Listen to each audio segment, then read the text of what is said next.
Hello Saber fans, this is Sunrider here. Today I'm proud to present Praxis, my new saber. Praxis means process or practice, which kind of fit this saber because I kind of used a different process building this. Kind of just went step by step and piece by piece. Trying to make everything as small as I possibly could, basically, and then figuring out what would be the best layout for the thing. This movie will go over the function and a little bit of the finish of the saber. The primary power switch is in the hilt there, in the pommel. That turns on the PC. Above that, there's two speakers in here with a passive crossover, which is just a little ceramic capacitor that keeps the lower tones from blowing out or overdriving the little speaker there. The big one points toward the inside to give the lower tones some resonance, and the little one just points out the vent there. Right here we have three little LED spots. There's actually two RGB on the outside and one blue one in the middle here. Originally this was for CF to use all 7 of the LED outputs, but I've only got 3 working right now. And this is the main ignition switch right here.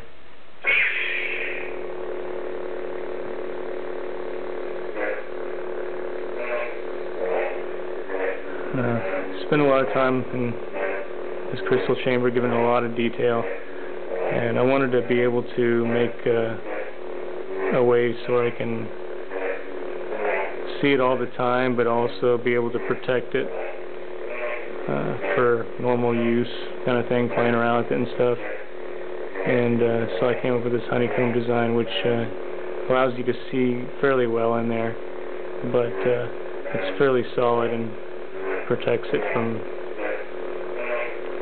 anything getting in there for the most part. And wanted an easy way to be able to display it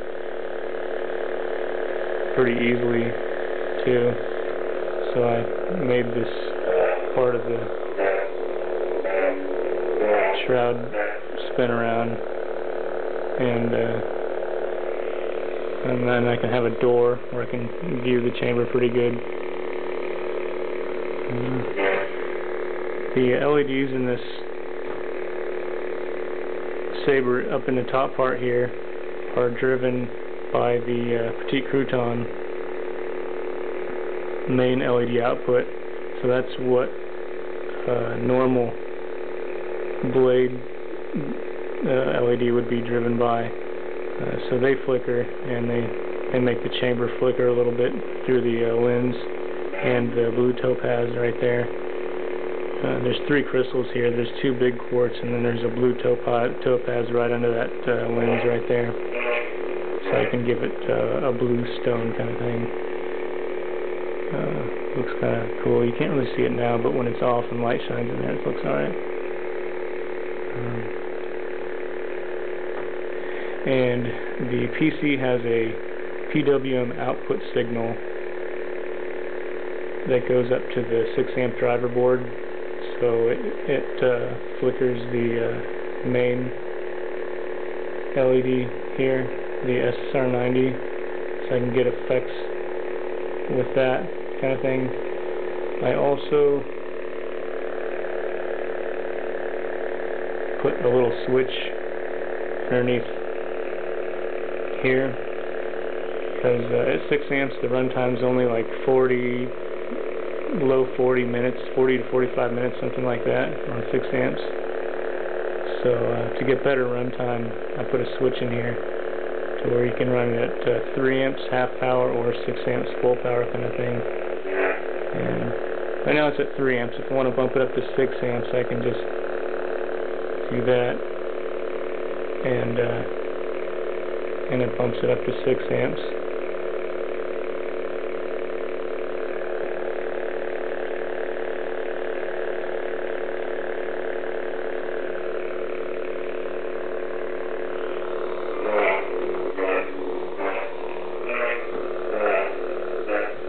And all the effects work pretty good on the saber.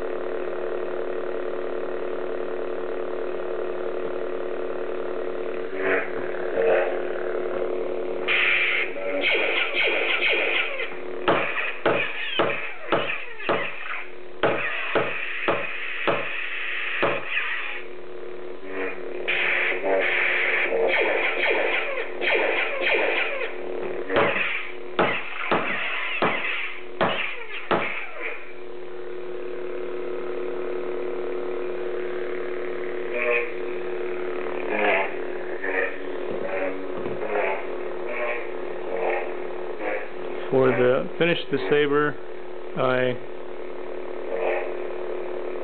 engraved some of the brass parts here. These 2 rings here have a couple of light side statements. Even though it's done in Sith Prophecy, I kind of wanted this thing to be like a little bit part Sith, part Jedi in a way. Originally it started out as a kind of a Windu-ish saber with like light side saber with dark side, I don't know, parts to it kind of thing. Also engraved these brass screws here, cut little symbols into them, like this one's supposed to say CC for crystal chamber, and this says something about power control.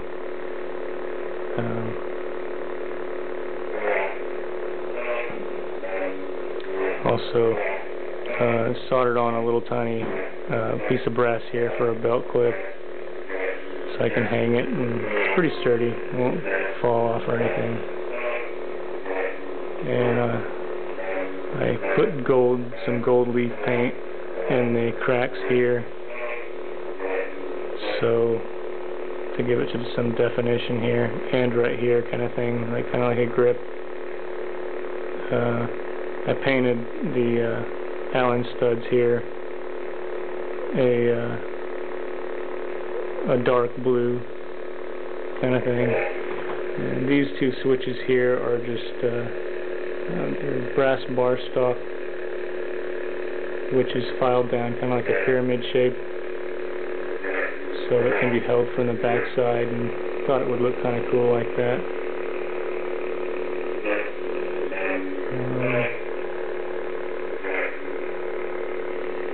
And that's about it.